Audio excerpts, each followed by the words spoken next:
Assalamualaikum warahmatullahi wabarakatuh dan salam sejahtera. Saya Nur Ainul Husna membawa laporan mengenai sambutan Hari Raya Aidilfitri yang berlangsung di SJKC Sin Ming. Hari Raya Aidilfitri merupakan perayaan yang disambut oleh umat Islam selepas sebulan berpuasa pada bulan Ramadan. Perayaan ini melambangkan kesyukuran, kemaafan dan mengeratkan hubungan silaturahim.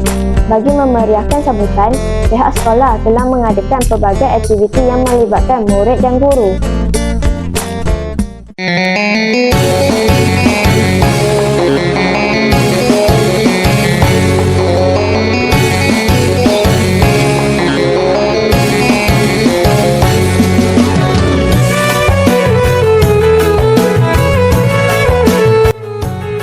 Sekolah dihias dengan pelbagai hiasan hari raya yang menceriakan suasana.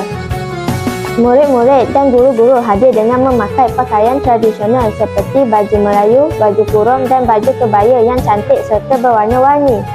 Majlis dimulakan dengan ucapan daripada guru besar, diikuti dengan persembahan nyanyian lagu Hari Raya dan persembahan daripada murid-murid. Semua hadirin memberikan tepukan yang gemuruh sebagai tanda penghargaan.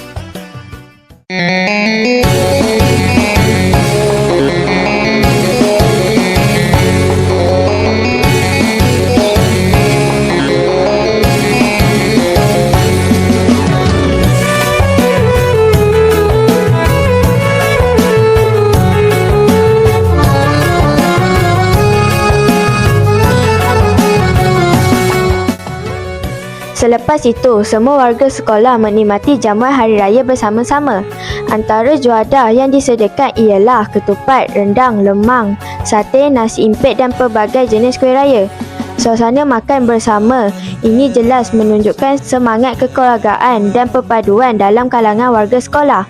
Selain menikmati juadah, murid-murid turut mengambil gambar di sudut hari raya dan berpeluang beramah mesra dengan rakan-rakan serta guru. Sambutan seperti ini membantu murid mengenali budaya dan tradisi Hari Raya Aidilfitri dengan lebih mendalam.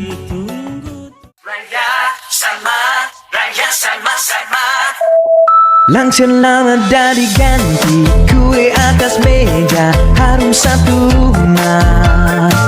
Jam di dinding makin berlari, tapi semua adik abang belum nampak juga.